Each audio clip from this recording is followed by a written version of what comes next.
ছোটবেলায় একটা ধাঁধা শিখেছিলাম, আল্লাহর কি কুদরত, লাঠির ভেতর শরবত। আর বড়বেলায় এসে নতুন করে শিখলাম, আল্লাহর কি কেরামতি, 2 দিনে 20 কোটি। ঠিক 2 দিন আগে 7 নভেম্বর আমাদের আসিফ মাহমুদ সজীব ভুইয়া, যাকে আপনারা জানেন যে আমি প্রায় সময় আসিফ মাহমুদ 300 কোটি ভুইয়া বলে ভুলে উচ্চারণ করে ফেলি। আসিফ মাহমুদ সজীব ভুইয়া বলেছিলেন 7 নভেম্বরের একটা আলোচনা সভায় যে একটা নির্বাচন করতে 10 থেকে 20 কোটি টাকা লাগে। উনি ভাবছেন যে কিভাবে নির্বাচন করবেন, মানে তখন সিদ্ধান্তহীনতায় ভুগছিলেন, কারণ পাশ করার মতো, তার ইঙ্গিত দিয়েছিলেন যে পাশ করার মতো একটা নির্বাচন করতে 10 থেকে 20 কোটি টাকা লাগে। 7 নভেম্বর যে সিদ্ধান্তটি তিনি আমাদেরকে জানিয়েছিলেন, ঠিক 2 দিন পরে 9 নভেম্বর এসে তিনি ঢাকা 10 আসনে ভোটার হয়েছেন এবং খুব পরিষ্কার উনি বলেছেন যে তিনি ঢাকা থেকে নির্বাচন করার চেষ্টা করছেন বা পরিকল্পনা করছেন এবং যথাসময়ে তিনি পদত্যাগ করার একটা প্রসেসের মধ্য দিয়ে যাবেন।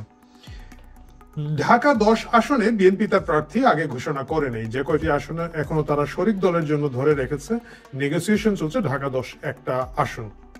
এই আসনে এর আগের একজন সাবেক ছাত্রনেতা আছেন ব্যারিস্টার রশিম, উনি দীর্ঘদিন ধরে কাজ করছেন এবং আশা করা হচ্ছিল উনি মনোনয়ন পাবেন। এরশাদ আমল থেকে তিনি ছাত্র দলের নেতা।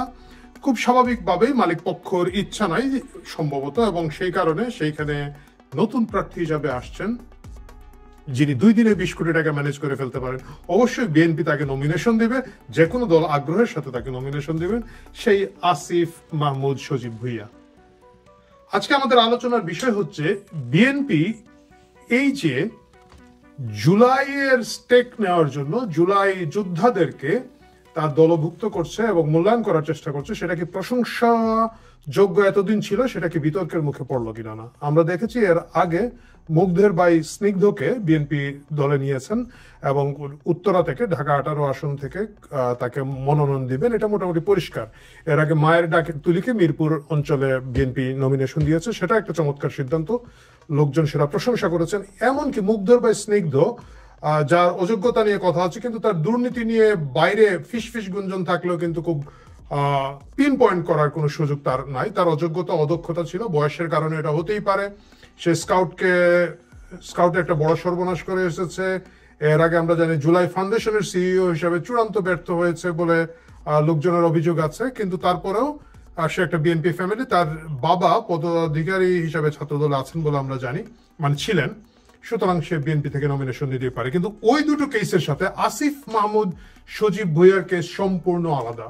এই গত জুন মাসেও বিএনপি নেতা ইশরাক, যাকে আদালত বলেছিল যে তিনি মেয়র পদে ঢাকা সিটি কর্পোরেশনে, ঢাকা দক্ষিণ সিটি কর্পোরেশনের মেয়র পদে তাকে নিয়োগ দেওয়া যেতে পারে, সেইখানে স্থানীয় সরকার উপদেষ্টা, স্থানীয় সরকার মন্ত্রণালয়ের দায়িত্ব যার আসিফ মাহমুদ সজীব ভুইয়া, তার ব্যক্তিগত দৃঢ়তা বলুন, এক রুখামি বলুন, গোয়ার তুমি বলুন, যাই বলুন, তার কারণে সেইখানের মধ্যে কিন্তু ইশরাক দায়িত্ব নিতে পারেন নাই।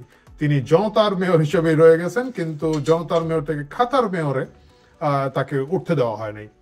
এবং এই জন্য প্রকাশ্যে ইশরাক এবং আসিফের মধ্যে বাদানুবাদ হয়েছে। ইশরাকের সমর্থকরা আসিফের ছবিতে জুতা পেটা করেছেন, আসিফ প্রতিক্রিয়া দেখিয়েছেন, বলেছেন যে এটা বেআইনি, তো বলেছেন আরো কি কি যেন বলেছেন। এবং ইশরাক অভিযোগ করেছিলেন যে আসিফ মাহমুদ সজীব ভুইয়া আসলে শপথ ভঙ্গ করছেন এবং তার ব্যক্তিগত রাগ, অনুরাগ, বিরাগের বশবর্তী হয়ে ইশরাককে দিতে চাচ্ছেন না। বিএনপি অনেক চেষ্টা করেছিল, অনেক আন্দোলন করেছিল, অনেক হইচই হাউকাউ হওয়ার পরেও ইশরাকের ভাগ্যে মেয়রের শিকেটা ছিঁড়ে নেয়। তো সেই জায়গায় তরুণ নেতা ইশরাকের সাথে যার এইরকম একটা রেশারেশির জায়গা ছিল, সেই রেশারেশিকে ঢাকা 10-এ এনে বিএনপি কেন নমিনেশন দিতে চাচ্ছে, এই প্রশ্নটা বোধহয় তোলার দরকার আছে। এবং এখানে বিএনপি কি কি ভুল করছে তা আমরা একটু আলাপ করতে চাই। আপনারা অনেকেই বলবেন যে ভাই আপনি তো বেশি বোঝা শুরু করে দিয়েছেন, বিএনপি কোথায় বলেছে আসিফ মাহমুদ সজীব ভুইয়াকে নমিনেশন দিবে। আমার কাছে মনে হয় আমরা যদি কথা না বলি বিএনপি এটা দিবে। মানে আমাদেরকে তো আসলে এত বেকুব এবং বোকা ভাবার কোনো কারণ নাই। আসিফ মাহমুদ সজীব ভুইয়া কিন্তু এনসিপির প্রার্থী না এবং পরিষ্কার উনি এনসিপিতে জয়েন করবেন না। যদি জয়েন না করেন তাহলে তো আর মার্কাটা কি হবে, তাকে স্বতন্ত্র ইলেকশন করতে হবে এবং স্বতন্ত্র ইলেকশন করে উনি যদি ধানের শীষ না পান তাহলে উনি আসলে ঢাকা 10-এ সুবিধা করতে পারবেন না। সুতরাং তাকে ঢাকা 10-এ ধানের শীষে আসতে হবে এবং ধানের শীষ তার জন্যই অপেক্ষা করছে বলে এরকম একটা মূল্যবান জায়গায়, যেখানে বিএনপি নিশ্চিত প্রার্থী ছিলেন ব্যারিস্টার অসীম এবং আরো অনেকেই পুরনো বিএনপি নেতারা সেখানে চেষ্টা করছেন, তাদের কাউকে না দিয়ে, বা ঢাকা 10-এর মতো জায়গায় আমরা জানি যে অনেক সময় বড় বড় ব্যবসায়ীদেরকে মনোনয়ন দেওয়া হয়, যাদেরও এরকম 20 কোটি টাকা 2 দিনে জোগাড় করার হিম্মত আছে, তাদেরকে না দিয়ে এখানের মধ্যে খালি রাখার। এবং একই সাথে আসিফ মাহমুদ সজীব ভুইয়ার ঢাকা 10-এ ভোটার হিসেবে তালিকাভুক্ত হওয়াকে যদি মেলাতে না পারে, তাহলে বলতে হবে বিএনপি এবং আসিফ মাহমুদ সজীব ভুইয়া আমাদেরকে আমাদের বুদ্ধিমত্তাকে খুব একটা সম্মান দেয় না। অবভিয়াসলি সিদ্ধান্ত নেওয়ার এখন অনেক সময় আছে, কিন্তু সিদ্ধান্তটা সেদিকেই যাচ্ছে হয়তো। এখানে খুব পরিষ্কার করে একটা জিনিস আমি বলতে চাই, এর মাধ্যমে বিএনপির কি কি সর্বনাশ হবে। প্রথম কথা মনে রাখতে হবে, এই আসিফ মাহমুদ সজীব ভুইয়া হচ্ছে উপদেষ্টাদের মধ্যে সবচেয়ে বিতর্কিতদের একজন। আমি যখন এই ভিডিওটা করছি, আপনারা অনেকে জানেন, সে বিকেএসপিতে তার প্রাইভেট আর্মি একটা বানানোর যে ট্রেনিং শুরু করেছে, যেখানের মধ্যে যুব ক্রীড়া মন্ত্রণালয়ের আন্ডারে আপনারা জানেন হাজার হাজার লোককে জুডো, কুমফু, কারাতে এবং অস্ত্র শিক্ষা দেওয়া হবে। সেই উদ্বোধনী অনুষ্ঠানে আসিফ মাহমুদ সজীব ভুইয়া জাতীয় সঙ্গীত বাজতে দেন নাই। আমরা মনে করলাম যে এটা হয়তো ভুল হতে পারে, কিন্তু সাংবাদিকরা যখন প্রশ্ন করেছিলেন, তিনি কিছু না বলে গাড়িতে উঠে গেলেন। এত বড় অনুষ্ঠানে জাতীয় সঙ্গীত এত বড় এত বড় অনুষ্ঠানে জাতীয় সঙ্গীত কেন হলো না? যাতে আপনি বলুন, আপনার প্রতিষ্ঠানের অনুষ্ঠান জাতীয় সঙ্গীত কেন এই হলো না? উত্তর না দিয়ে চলে গেছে। এই ক্লিপটা যখন অনলাইনে আসলো, চ্যানেল আই মাধ্যমে প্রথমে এটা প্রকাশিত হয়, কিছুক্ষণ পরে চ্যানেল আই সেই ক্লিপটি ডিলিট বা মুছে দিয়েছে। কেন দিয়েছে আমি জানি, আপনি জানি। আমার ধারণা ডাস্টবিন শফিক ছাড়া সকলেই জানেন বাংলাদেশের প্রেস ফ্রিডমের কি অবস্থা। ডাস্টবিন শফিক ছাড়া সকলেই মানেন যে বাংলাদেশে এখন সাংবাদিকতা আসলে কিভাবে হয়। এখন বোধহয় টেলিফোনও করা লাগে না আমার ধারণা। এখন হয়তো ফেসবুকের ইনবক্সেই বলে দেয় শালা এটা নামা, sorry for my language. So এই অবস্থার মধ্যে যখন অবস্থা, এই যে লোক জাতীয় সঙ্গীতকে ধারণ করে না, তাকে বিএনপি নিয়ে প্রার্থী করতেছে। জাতীয় সঙ্গীতকে যে ধারণ করে না, যে বাংলাদেশের স্বাধীনতার যে মূল স্পিরিট সেটাকে ধারণ করে, আপনি বলবেন এদের তো কেউই করে না। এদের কেউ না করলেও জাতীয় সঙ্গীত আপনি একটা রাষ্ট্রীয় প্রোগ্রামে, সরকারি প্রোগ্রামে বাজাতে এখনো বাধ্য, যতক্ষণ না আপনারা আপনাদের সেই স্বপ্নের সংবিধান তৈরি করে না ফেলেন। তার আগ পর্যন্ত জাতীয় সঙ্গীত আপনি রাষ্ট্রীয় প্রটোকল অনুযায়ী একটা রাষ্ট্রীয় বড় অনুষ্ঠানে বাজাবেন। সেটা যদি না বাজিয়ে থাকেন, ভুল হয়ে থাকে, তাও আপনি দুঃখ প্রকাশ করবেন বা বলবেন আমি এটা তদন্ত করে দেখবো, খোঁজ নিয়ে দেখবো। কিছু না বলে আসিফ মাহমুদ 300 কোটি ভুইয়া, মাপ চাই, সজীব ভুইয়া এখানে চলে গিয়েছেন। প্রিয় দর্শক, আপনারা অনেকে বলবেন যে আপনি কেন 300 কোটির কথা বলছেন। এই আসিফ মাহমুদ সজীব ভুইয়া আপনারা জানেন যে একেবারে করাপশনের, দুর্নীতির একটা বড় পুত্র যদি বলা হয়, একটা সিম্বল যদি বলা হয় এই সরকারে, এটাই আসিফ মাহমুদ সজীব ভুইয়া। সে তার বাবাকে দিয়ে প্রথমে একটা, মনে আছে কিনা না, ঠিকাদারি লাইসেন্স করে ফেললো, এবং সেই লাইসেন্স দিয়ে বাবা হঠাৎ করে ঠিকাদার হয়ে গেলেন। যখন মিডিয়া আসা শুরু হলো, পত্রপত্রিকা, এটা যেন আর ধামাচাপা দেওয়া যাচ্ছিল না, পরে তওবা বাবা বুঝে নাই বলে এটা বাদ দেওয়া হলো। মানলাম এটাও হয়তো একটা ভুল হতে পারে। আপনারা জানেন যে গুলশান বনানী অঞ্চলের যে চাঁদাবাজের সার্কেল, যে র্যাকেট, তার মধ্য থেকে এনসিপির যে নেতাকে ধরা হয়েছে, সে বলেছে যে ওই দিন রাতে, বিশেষ করে আওয়ামী লীগের সাবেক এমপি শাম্মীর বাসায় যে চাঁদাবাজিটা ঘটে, যেদিন ঘটে, সেই দিন রাতে, গভীর রাতে, আসিফ মাহমুদ সজীব ভুইয়া সাদা একটা মোটরসাইকেল নিয়ে ওয়েস্টিন হোটেলে যান, এবং সেইখানে এই চাঁদাবাজদের যে সর্দার ছিল, গুরু ছিল, তাকে তিনি ইনস্ট্রাকশন দিয়েছেন।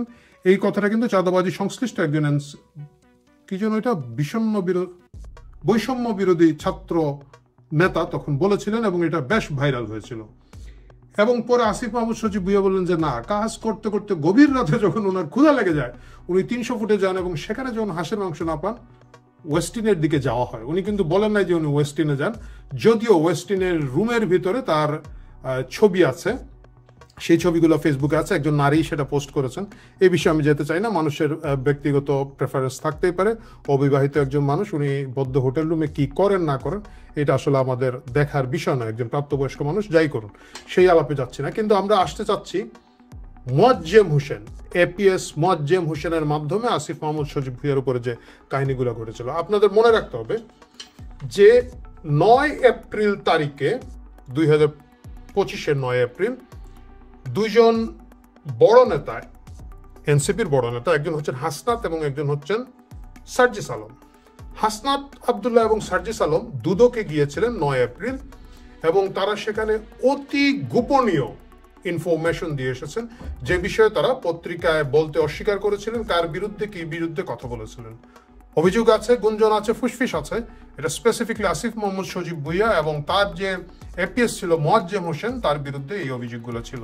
9 এপ্রিল যখন এই ঘটনাটা ঘটে, 9 এপ্রিলের মাত্র কিছুদিন পরে 21 এপ্রিল, প্রায় 12 দিন পরে অফিসিয়ালি অব্যাহতি দেওয়া হয় এই মোয়াজ্জেম হোসেনকে।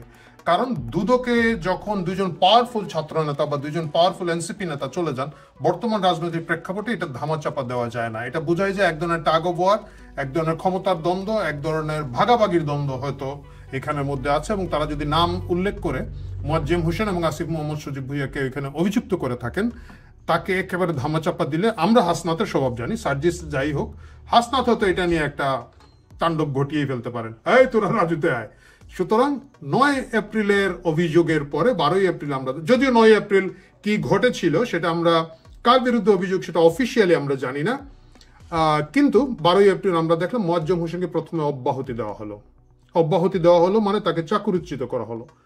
মজার ব্যাপার হচ্ছে, সেই চাকরিচ্যুতির কিছুক্ষণ পরে সেইটাকে চেঞ্জ করে, পরিবর্তন করে বলা হলো যে সে আসলে পদত্যাগ করেছে এবং তার পদত্যাগ পত্র গ্রহণ করা হয়েছে। এটা কে বলেছেন? আসিফ মোহাম্মদ সজীব ভুইয়া এটা বলেছেন।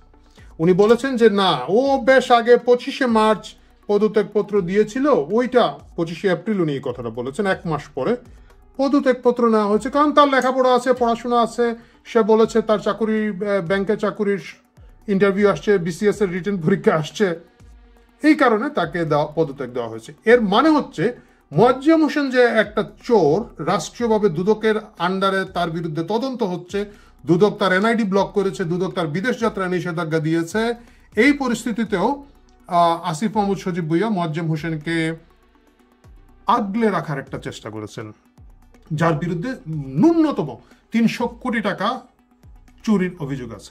এই যে আসিফ মোহাম্মদ সজীব ভুইয়া এটা করেছেন, কারণ কি? তিনি যদি সৎ হতেন, তিনি যদি খুব নিট অ্যান্ড ক্লিন হতেন, তার যে কোনো একজন কর্মচারী যদি এই দুর্নীতি করে থাকে, তিনি বলতেন যে হ্যাঁ ও চোর, ওকে ধরো, ওকে হ্যাঁ আমি চাকরিচ্যুত বের করে দিয়েছি। উনি এটা অন্যভাবে বলেছেন যে এটা তো আমাদের আসলে কিছু করার নাই, সে পদত্যাগ করে চলে গেছে, সাংবাদিকদের প্রশ্নের মুখে তিনি বলেছেন। এখন দুদক এটা দেখতে পারে। দুদক মোয়াজ্জেম হোসেনের কি দেখছে আমরা জানি না, কিন্তু মোয়াজ্জেম হোসেনকে আজকে যখন আমি ভিডিওটা করছি, সে মাগুরা 2 আসনে এনসিপির সম্ভাব্য প্রার্থী হিসাবে বেশ জোরে সোরে প্রচারণা চালিয়ে যাচ্ছে। ভাই 300 কোটি টাকা যদি কেউ মেরে থাকে, তার কিছু ভাগ তো এপিএস মানে যে মেরেছে তা আছে, এটা দিয়ে বোধহয় এই যে 10-20 কোটি টাকার নির্বাচন কয়েকটা করার মতো ক্ষমতা মোয়াজ্জেম হোসেনের আছে। প্রশ্ন হচ্ছে সেই টাকার কত অংশ আসলে আসিফ মোহাম্মদ সজীব ভুইয়ার কাছে আছে কিনা, আদৌ আছে কিনা। এবং তিনি যেভাবে বিভিন্নভাবে বিতর্কিত হয়েছেন এর আগে, এই যে এখন আবার সশস্ত্র বাহিনী ট্রেনিং দিচ্ছেন, এর আগে নিজে তিনি অস্ত্রের ম্যাগাজিন নিয়ে বিমানবন্দরে ধরা পড়লেন, তিনি ভিআইপি পরিচয়ে ভিআইপি গেট দিয়ে চলে যেতে চাচ্ছিলেন অস্ত্রের ম্যাগাজিন সাথে নিয়ে। এই ধরনের একজন কি বলা যায়, শুধু দুর্নীতিবাজ নয়, এক ধরনের সন্ত্রাসী মুডের লোক, যাকে আমরা দেখেছি গোপালগঞ্জে যখন ওয়াকার বাহিনী স্টিম রোলার চালায়, তিনি তখন সেন্ট্রাল মনিটরিং সিস্টেমের মধ্যে অনেকগুলা কি বলে ওটাকে, স্ক্রিন সামনে নিয়ে বসে বসে সেটা নিয়ন্ত্রণ করছিলেন। তিনি সেনাবাহিনীকে তখন হুকুম দিচ্ছিলেন এবং সেটা তিনি গর্বের সাথে ফেসবুকে প্রচার করছিলেন। এটা কিন্তু খুব স্ট্র্যাটেজিক্যাল এবং টেকনিক্যাল জায়গায় তিনি করেছিলেন, তা না, গর্বের সাথে করছিলেন যে দেখ আমি করতে পারি। এই ধরনের এক ধরনের, যার বিরুদ্ধে প্রকাশ্যে দুর্নীতির অভিযোগ আছে, যার বিরুদ্ধে, যার আচার আচরণ ভাবগম্ভীর মধ্যে সন্ত্রাসী কাহিনী আছে, তার 10-20 কোটি টাকা যদি থাকে, আমি জানি না এটার কত ভাগ বিএনপির নমিনেশন বোর্ডের, বললে তো ভাই অনেক কিছু বলা যায়, মানে যাই কিভাবে সেই মনোনয়নটা হচ্ছে আমরা জানি না, কিন্তু বিএনপি কি আসলে এই মনোনয়নটা দিয়ে লাভবান হবে, নাকি শুরু থেকেই তারা আরেকজন নতুন চাঁদাবাজ, আরেকজন নতুন সন্ত্রাসী, আরেকজন নতুন মাস্তানকে তাদের দলে নিয়ে যাচ্ছে, যার সাথে একটা টাগ অফ ওয়ার, একটা টেনশন অলরেডি ঢাকার আরেকজন জনপ্রিয় নেতা সাদেক হোসেন খোকার সন্তান ইশরাকের সাথে এক ধরনের টাগ অফ ওয়ার আছে, এবং যুব দলের নয়ন সহ এই বাঞ্চ অফ পিপলের সাথে, যারা অলরেডি জুতা পেটা করেছে আসিফ মোহাম্মদ সজীব ভুইয়ার ছবিতে, তাদের সাথে একটা টাগোবর আছে। এটাই আমাদের দেখার বিষয় আগামীতে। এই সময় আমি শহীদ কাদরীর একটা কবিতা দিয়ে শেষ করতে চাচ্ছি। আপনারা অনেকেই সেই কবিতাটা জানেন, খুবই জনপ্রিয় একটা কবিতা। বন্য শুকর খুঁজে পাবে প্রিয় কাদা, মাছরাঙা পাবে অন্বেষণের মাছ, কালো রাতগুলো বৃষ্টিতে হবে সাদা, ঘন জঙ্গলে ময়ূর দেখাবে নাচ। প্রেমিক মিলবে প্রেমিকার সাথে ঠিকই, কিন্তু শান্তি পাবে না, পাবে না, পাবে না। বিএনপি মিলবে চাঁদাবাজের সাথে ঠিকই, শান্তি পাবে কি পাবে না, পাবে কি পাবে না, পাবে কি পাবে না, আমি আপনি দর্শক এখনো জানি না। আজকে অলরেডি 2টো এপিসোড করে ফেলেছি, ভেবেছিলাম আজকে আর কোনো এপিসোড করব না। তো হঠাৎ একটা ফোন পেলাম এবং ফোনে তিনি বললেন যে আজকে জেনারেল ওয়াকার যশোর ক্যান্টনমেন্টে গিয়েছেন এবং অফিসার্সদের উদ্দেশ্যে একটা ভাষণ দিয়েছেন এবং খুব গুরুত্বপূর্ণ কথা বলেছেন, আপনি পারলে একটু খোঁজ নেন। আমি জিজ্ঞেস করলাম আপনি জানেন কিনা, আপনি জানলে আমাকে বলেন। তো তিনি বললেন না, তিনি এ ব্যাপারে কিছু জানেন না। পরে আমি আমার সূত্রের সাথে যোগাযোগ করলাম এবং 10 মিনিটের মধ্যেই আমি তথ্যগুলো পেয়ে গেলাম। আজকে যশোরে সিগন্যাল ট্রেনিং সেন্টার এবং স্কুলে একটা সৈনিকদের একটা প্যারেড ছিল, সেই প্যারেডে যোগ দিয়েছেন বাংলাদেশ সেনাবাহিনীর সেনাপ্রধান জেনারেল ওয়াকার খান। সকালে সেই প্যারেডটি অনুষ্ঠিত হয়েছে। এরপরে তিনি অফিসার্সদের উদ্দেশ্যে একটি ভাষণ দেন, অফিসার্স অ্যাড্রেস। সেই ভাষণটি তিনি খুব গুরুত্বপূর্ণ কিছু কথা বলেছেন। তার মধ্যে একটা হলো যে জাতীয় এবং আন্তর্জাতিক শক্তিগুলো বাংলাদেশ এবং এই অঞ্চলে একটা কনফ্লিক্ট বজায় রাখতে চায় এবং একটি দেশ বাংলাদেশের করিডোর, বন্দর এসবের উপর দখল স্থাপনের মাধ্যমে, এগুলো দখল করার মধ্য দিয়ে চায়না এবং ভারতের উপর নজরদারি করতে চায়, চায়না এবং ভারতকে চাপের মুখে রাখতে চায়। আর একটা হলো যে সম্প্রতি আবার বাংলাদেশে একটা গ্রুপ, তারা সংবিধান, রাষ্ট্রপতি এদের ছুঁড়ে ফেলে দেবে, কিন্তু বাংলাদেশ সেনাবাহিনী সংবিধানের অধীনে কাজ করতে বদ্ধপরিকর এবং তারা সংবিধান মোতাবেক কাজ করবেন বলে জানান।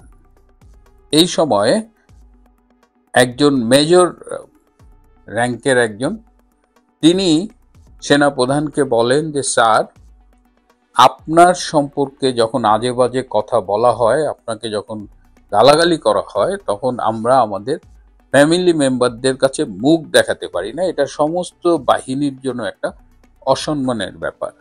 এটি শোনার পরে সেনাপ্রধান জেনারেল ওয়াকার বলেন যে আমরা সব কিছুর নোট রাখছি এবং সময় মতো এদের বিরুদ্ধে আমরা ব্যবস্থা নেব।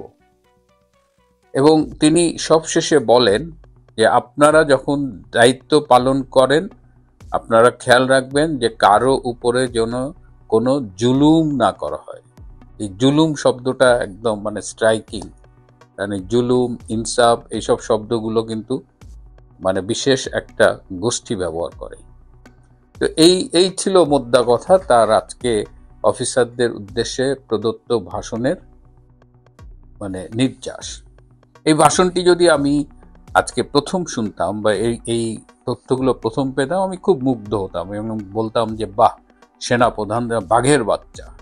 কিন্তু জেনারেল ওয়াকার খান এই কথাগুলো এতবার বলেছেন এবং তিনি রাওয়া ক্লাবে সেই বিডিআর হত্যার অনুষ্ঠান, সেই হত্যার স্মরণে যে অনুষ্ঠান, সেখানে বলেছিলেন। আর এই যে এবং তিনি করিডোর, বন্দর এ ব্যাপারে কিন্তু আজকেও বলেছেন যে করিডোর, বন্দর আমরা কাউকে দেব না। হ্যাঁ, সেই এর আগেও তিনি বলেছিলেন যে করিডোর কাউকে দেব না, বন্দর কাউকে দেব না, ওইটা আজকেও বলেছেন। তো এই যে বলেন, তিনি এত সুন্দর সুন্দর কথা বলেন, কিন্তু এতবার বলেছেন, কিন্তু আমরা কিন্তু বাস্তবে তার খুব একটা রিফ্লেকশন দেখিনি। তিনি একটি দেশ যারা এখানে করিডোর, বন্দর দখল করে ভারত চায়নাকে চাপের মধ্যে রাখবে, সেই দেশটিকে এটা বুঝতে আমাদের রকেট সায়েন্টিস্ট হতে হয় না। অথচ সেই দেশের হয়েই তিনি বাংলাদেশে একটি রেজিম চেঞ্জের ষড়যন্ত্রে অংশগ্রহণ করেছেন। অর্থাৎ তিনি মুখে খুব মিষ্টি কথা বলেন এবং ভেজা বেড়ালের মতো, হ্যাঁ, একেবারে ভাজা মাছটা উল্টায় খাইতে পারে না, কিন্তু তার কথা এবং কাজে কোনো মিল নাই। সো এই বক্তৃতা শুনে আমাদের আর মোটেও কোনো আগ্রহ জাগে না, এবং সেই পুরনো ভাঙা রেকর্ড তিনি যশোর ক্যান্টনমেন্টেও আজকে বাজিয়ে গেলেন। তারপরেও দেখা যাক কি হয়, কারণ রিসেন্টলি আপনারা দেখেছেন যে ক্যান্টনমেন্টে হাই অফিসিয়ালরা তারা কিন্তু একটা স্ট্যান্ড নিয়েছে। তারা খুব স্পষ্ট করে বলেছে যদি ফ্রি, ফেয়ার অ্যান্ড ইনক্লুসিভ নির্বাচন না হয় তাহলে সেই নির্বাচনে আমরা সরকারকে সহায়তা প্রদান করে আমরা বিতর্কিত হতে রাজি না। এই যে হঠাৎ করে সেনাবাহিনীর কিছু অফিসারদের এরকম একটা স্ট্রং অবস্থান, এটাও কিন্তু এমনি এমনি হয় নাই। এখনকার বর্তমান রিজিওনাল রিয়ালিটি, দক্ষিণ এশিয়ার রাজনৈতিক বাস্তবতা বাংলাদেশের উপরে এমন একটা প্রেশার তৈরি করেছে যে এমনও হতে পারে যে বাংলাদেশে যদি ইনক্লুসিভ ইলেকশন না হয় তাহলে বাংলাদেশের উপরে শত্রু বলেন বা বাইরের কোনো দেশ আক্রমণ করতে পারে। সেই রকমের প্রস্তুতি আমরা বাংলাদেশের সীমান্ত এলাকা বরাবর দেখতে পাচ্ছি। আমাদের প্রতিবেশী দেশ তাদের সৈন্য সমাবেশ কিন্তু খুব রিসেন্টলি অনেক বাড়িয়েছে, তাদের আরও অনেক কিছু নিয়েই তারা তৈরি আছে। সো তাদের প্ল্যান এ আছে, প্ল্যান বি আছে, কিন্তু প্ল্যান সি হলো বাংলাদেশের সার্জিক্যাল স্ট্রাইক করা। এবং আমাদের সেনাবাহিনীর কাছে, আমাদের গোয়েন্দা সংস্থার কাছে এই সব ইনফরমেশন আছে, এবং তারা ভালো করেই জানে যে বাংলাদেশ যদি কখনো আক্রান্ত হয় প্রতিবেশী দেশ দ্বারা বা অন্য কোনো শক্তি দ্বারা, এই আমাদের যে মিলিটারি স্ট্রেংথ তাতে কিন্তু আমাদের বিপদে পড়তে হবে। এবং বাংলাদেশ আক্রান্ত হলে তখন কিন্তু আর্মিকেই কিন্তু ওই যুদ্ধে অংশগ্রহণ করতে হবে, আর্মিকেই জবাব দিতে হবে। তো বাংলাদেশ আর্মি এই সেদে পড়ে বা পায়ে পা লাগিয়ে এই ভয়াবহ মারণাস্ত্রের মুখোমুখি হতে চায় না। সুতরাং এই কারণে পুরো আর্মিদের মধ্যে একটা সেন্টিমেন্ট ডেভেলপ করেছে যে আমরা বিতর্কিত হব না, আমরা কারো রাজনৈতিক অভিসন্ধি বা পারপাস সার্ভ করার জন্য ব্যবহৃত হবে না। দেশে যদি free, fair and inclusive election হয় সবাইকে নিয়ে, আওয়ামী লীগ, বিএনপি, জাতীয় পার্টি, জামাত সবাইকে নিয়ে একটা ইলেকশন হয়, তাহলে সেনাবাহিনী সেখানে ভূমিকা রাখবে। কারণ ওই যে বললাম সার্জিক্যাল স্ট্রাইক, বাংলাদেশ কিন্তু ভারতের সামরিক লক্ষ্যবস্তু হিসেবে রয়ে গেছে, এবং বাংলাদেশের আরও কিছু ঘটনা ঘটছে যেটা আমি এই মুহূর্তে বলতে পারছি না, যার কারণে ভারত কিন্তু খুব ক্ষুব্ধ হয়ে আছে। বাংলাদেশে এমন কিছু ঘটনা ঘটছে, ভারত বিরোধী কিছু তৎপরতা পরিলক্ষিত হচ্ছে যেটা ভারতের কাছে একদম প্রমাণসহ আছে। সুতরাং সেই অবস্থায় আমাদের সেনাবাহিনী একটা সম্ভাব্য যুদ্ধ বা আক্রান্ত হবার ঝুঁকি নেবে না, বরং তারা চাচ্ছে যে এর থেকে যেন দূরে থাকা যায়। কিন্তু সমস্যা হলো জেনারেল ওয়াকার তিনি সব নৌকায় পা রেখেছেন। তিনি একদিকে বলছেন যে পরাশক্তি করিডোর বন্দর নিয়ে ভারত চায়নাকে চাপে রাখতে চায়, তো সেই শক্তিটা তো এখানে লুকোচুরির কিছু নেই যে তিনি আমেরিকার কথা বলছেন, আবার তিনি আমেরিকার কথায় ওঠেন বসেন। আবার তিনি যখন এই বক্তৃতাটা দিলেন তখন কি তিনি এই সম্প্রতি স্বাক্ষরিত ভারত এবং আমেরিকার ভেতরের ডিফেন্স চুক্তিটার কথা মাথায় রেখেছিলেন কিনা, নাকি তার এই বক্তৃতার স্ক্রিপ্ট অনেক আগে লেখা, এই রেকর্ড তিনি বারবার বাজাচ্ছেন? কারণ পরিবর্তিত পরিস্থিতিতে ভারত এবং আমেরিকার যে সম্পর্ক, এই ডিফেন্স ট্রিটি, এবং আমি আগেও বলেছি যে রেজিম চেঞ্জের সেই পুরনো পলিসির থেকে আমেরিকার সরে আসা, বাংলাদেশে নতুন আমেরিকান রাষ্ট্রদূতের আগমন, তিনি আসবেন, এই সব মিলিয়ে কিন্তু একটা চেঞ্জ সিচুয়েশন হয়েছে। কিন্তু জেনারেল ওয়াকারের বক্তৃতায় সেই পরিবর্তনের কোনো রিফ্লেকশন আজকে দেখি। যাই হোক, তিনি বক্তৃতা দিয়েছেন সেনাপ্রধান হিসেবে, কিন্তু বাংলাদেশের ফেট কি হয়, কাজ কি হয়, সেটা সময় হলেই দেখা যাবে। প্রিয় বন্ধুরা, আজ এ পর্যন্তই। ভালো থাকবেন। এর আগে বাংলাদেশের বড় যে পট পরিবর্তনগুলো, সেই পট পরিবর্তনের সাথে কি এখনকার সিনারিও আপনি কোথাও মিলানোর চেষ্টা করবেন? আমরা মিলানোর চেষ্টা করছি না, কিন্তু কাকতালীয়ভাবে কিছু ঘটনা আপনারা যদি মিলিয়ে ফেলেন আমাদের কোনো দায়িত্ব নেই। 1/11-এর আগে দেশের যে মুখোমুখি রাজনৈতিক অবস্থা তৈরি হয়েছিল এবং অস্থিতিশীল সিচুয়েশন, সেই সিচুয়েশন আপনারা যারা মনে আছে সেই জেনারেশনের তারা খুব ভালোই বলতে পারবেন তার সাথে কি এখন কোথাও কোনো মিল পাওয়া যায়। তখন মারামারি, কাটাকাটি, হানাহানি, আমি যে উদাহরণগুলো আজকের এই আলোচনায় তুলে ধরবো সেগুলোর সাথে আপনারা একটু মিলানোর চেষ্টা করবেন। আমি 111 যদি বাদ দিই, আমি যদি বলি হোসেন মোহাম্মদ এরশাদের শাসন যখন আসছে তার আগের পরিস্থিতি দেশে হঠাৎ করে দেশের বিভিন্ন জায়গায়, এই যে চট্টগ্রামে একটা বড় ঘটনা ঘটলো না, বিএনপির প্রার্থীর নির্বাচনী জনসংযোগে সেখানে 50 জন আর্মস ক্যারিয়ার যোগ দিয়েছে, সেখানে AK-47 রাইফেল ছিল বলে পত্রপত্রিকার খবর এসছে। তারপরে মুন্সিগঞ্জে মারা যাচ্ছে, গরিবপুরে মারা যাচ্ছে, সারা দেশে কোথাও না কোথাও গন্ডগোল হচ্ছেই। বিএনপি, জামাত ইসলামী দেশের ভিতরে অ্যাক্টিভ যে রাজনৈতিক দল তারা মুখোমুখি, একে অন্যকে একরকম হুমকি দিচ্ছে, দেখে নেব, রাজপথে নামতে দিও না, এরকম ব্যাপার সেপার। আবার দেশের বাইরে থাকা, মানে অন্তত তাদের গুরুজিরা বাইরে থাকা আওয়ামী লীগ, তারা চ্যালেঞ্জ ছুটছে, এবং এমন চ্যালেঞ্জ ছুটছে যে পুলিশের একরকম, পুলিশকেই চ্যালেঞ্জ করে, পুলিশকে তোয়াক্কা না করে তাদের সেই ঝটিকা মিছিল তারা অব্যাহত রেখেছে। যখন পুলিশ পূর্ণোদ্যমে বা সরকার তাদের সমর্থকরা নেমেছে, যখন বিএনপি মাঠে নেমেছে, বিএনপির যুবদল আওয়ামী লীগের ঝটিকা মিছিলের প্রতিবাদে মিছিল করছে, সেই সময় এবার আসেন ডক্টর ইউনূসের সাম্রাজ্য। ডক্টর ইউনূস যে সাম্রাজ্যের জন্য ডক্টর ইউনূস গ্রামীণ, সেই গ্রামীণ ব্যাংক হয়ে এখন তার এই সাম্রাজ্য মহীরুহ ধারণ করেছে। তিনি এই গত 15 মাসের শাসনের সময় গ্রামীণের নতুন নতুন ব্যবসায়ী উইং খুলেছেন। আমি সেই পুরনো তালিকায় আর গেলাম না, ওই যে তার গ্রামীণ ওয়ালেট, গ্রামীণ বিশ্ববিদ্যালয়, কত কি তিনি করেছেন 85 বছর বয়সে এসে।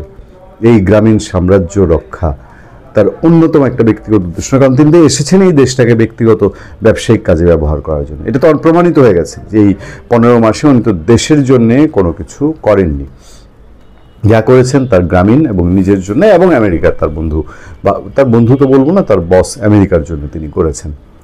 তো সেই লোক তার এই গ্রামীণ সাম্রাজ্যের ভবিষ্যৎ, এই গ্রামীণ সাম্রাজ্যের উপরে যে অলরেডি আচর শুরু হয়েছে, আমি বলবো আচর শুরু হয়েছে, এই আচরের পর তিনি কি নড়ে চড়ে বসছেন? কি তিনি কি এখন বুঝাতে চাইছেন বাংলাদেশের মানুষকে যে আমাকে আমার সাম্রাজ্য টিকাইতে হবে, তারপরে নির্বাচন, তারপরে দেশের মানুষের শান্তি?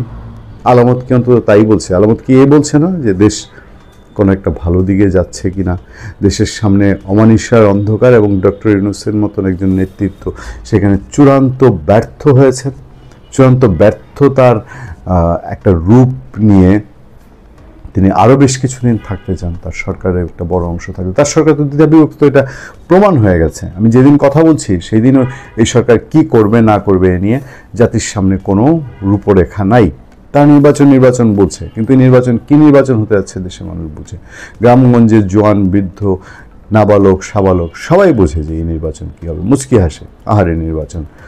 যাদেরকে তিনি মাঠে নামাতে চাচ্ছেন, জামাতে ইসলামী ছাড়া বিএনপির নেতৃবৃন্দই দ্বিধাদ্বন্দ্বে। আপনি গিয়ে ব্যক্তিগত পর্যায়ে কথা বলেন, সব কনফিউজড, নির্বাচন হবে কি হবে না। এই যখন সিচুয়েশন, তখন খেয়াল করুন তো ঘটনাগুলো কি ঘটছে।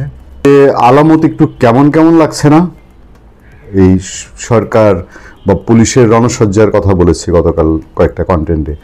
তারপর স্বরাষ্ট্র মন্ত্রণালয় নিষিদ্ধ ঘোষিত আওয়ামী লীগ ঠেকাতে 13 তারিখ তাদের লকডাউন ঠেকাতে একেবারে স্পেশাল মিটিং করেছে। তারপর সেনাবাহিনী অর্ধেক মাঠ থেকে তুলে নেওয়ার কথা উঠেছিল, সেই অর্ধেকও তুলে নেওয়া হবে না, সেটা খবর গুজব, এরকম খবরাখবর বলছে। এই নিয়ে পরে আমরা আলোচনা করব। এবং এরপরেও কি এই যে ঝটিকা মিছিল বলতে যে একটি জিনিস, এই ঝটিকা মিছিল জিনিসটা আগেও ছিল, আওয়ামী লীগ সরকারের সময় বিএনপি, জামাত ইসলামী তারাও করেছে। তবে এই সরকারের সময় সেই ঝটিকা মিছিল এক নতুন আতঙ্ক বলবো না কি, শব্দটাকে কি বলবো, একটা নতুন বিষয় তৈরি হয়েছে। সেই ঝটিকা মিছিল এত কিছুর পরে কি বন্ধ হয়েছে? ওই নিষিদ্ধ ঘোষিত আওয়ামী লীগ, ছাত্রলীগ, যুবলীগ যা বলা হয়, এবং এর বাইরে আরও যেই ঘটনাগুলো আমাদের চোখের সামনে, সেগুলো কি কোনো কিছু ভালো আলামত মিন করে? দেশের অবস্থা সম্পর্কে তো সবাই জানেন। গতকালকেও আপনার মুন্সিগঞ্জে বিএনপির দুই গ্রুপের সংঘর্ষে একজন মারা গেছে, ময়মনসিংহের গৌরীপুরে একজন মারা গেছে। তারপর আরও কিছু ব্যাপক ঘটনা ঘটা শুরু করেছে।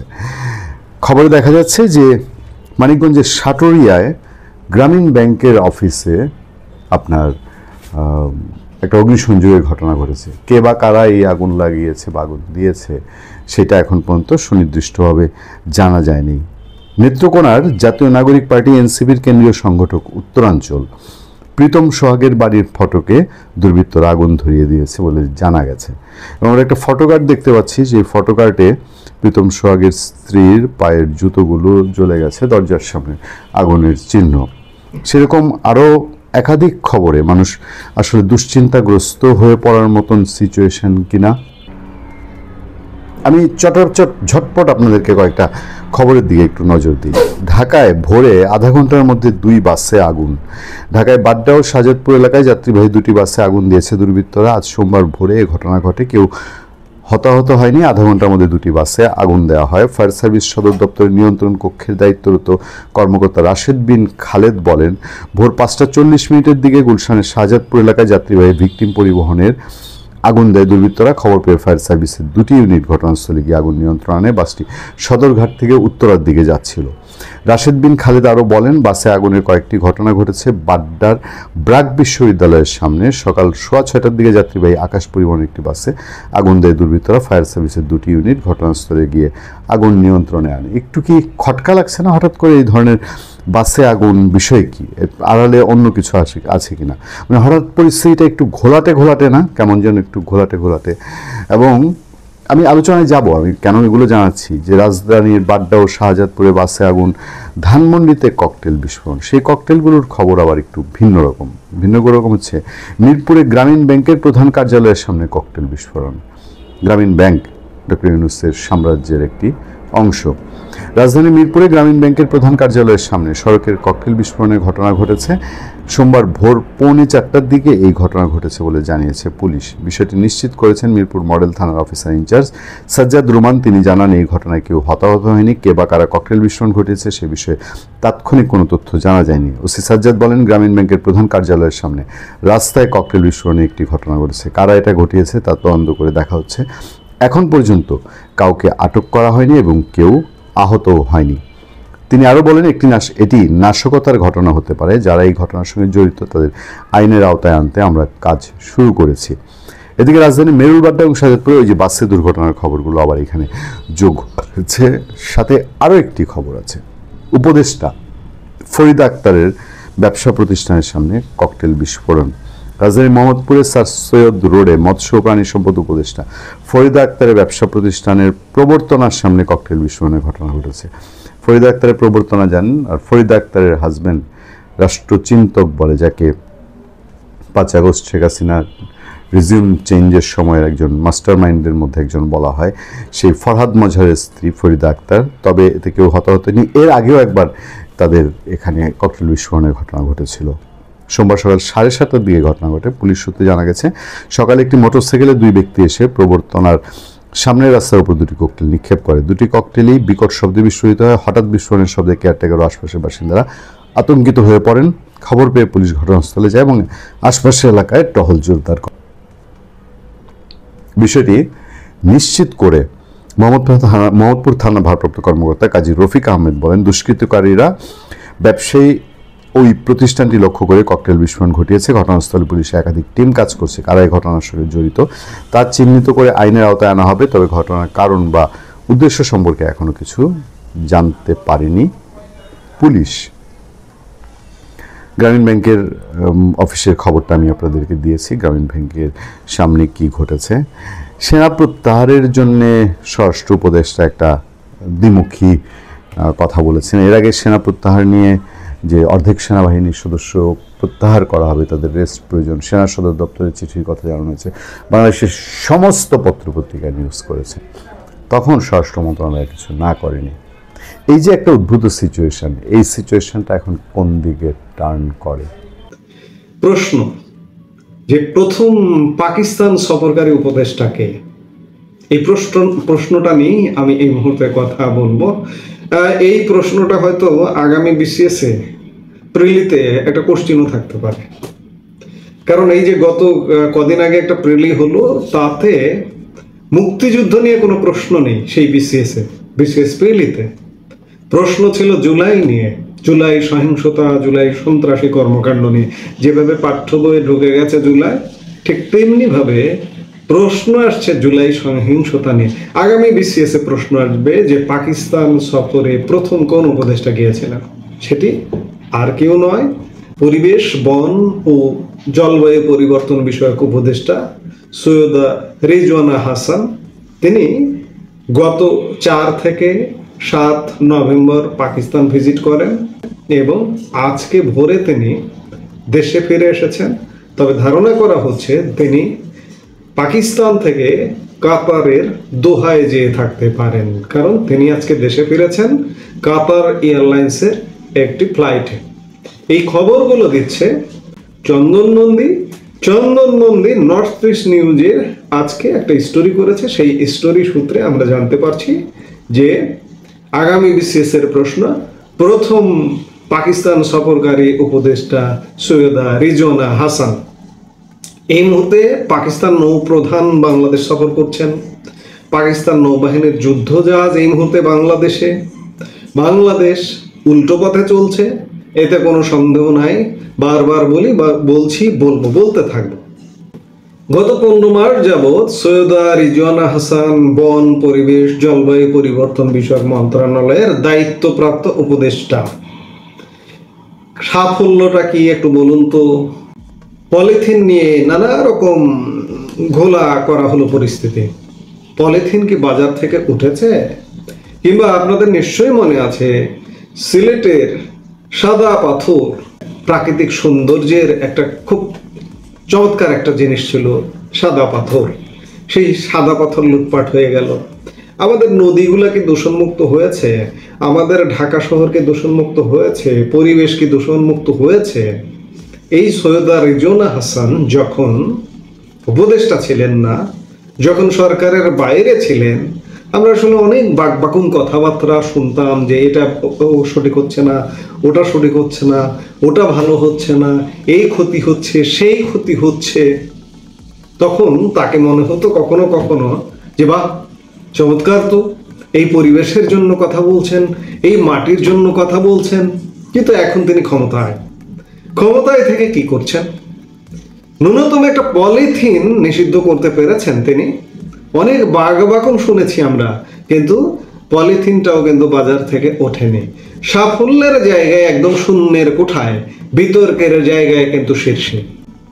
7 নভেম্বর পর্যন্ত ইসলামাবাদ সফরের সময় রিজওয়ানা হাসান এবং তার স্বামী আবু বকর সিদ্দিক এবং আরো 3 জন আত্মীয় ইসলামাবাদে তাদের অবস্থান আরো দীর্ঘায়িত করেন এবং 10 নভেম্বর ভোর রাতে ঢাকায় ফিরে আসেন।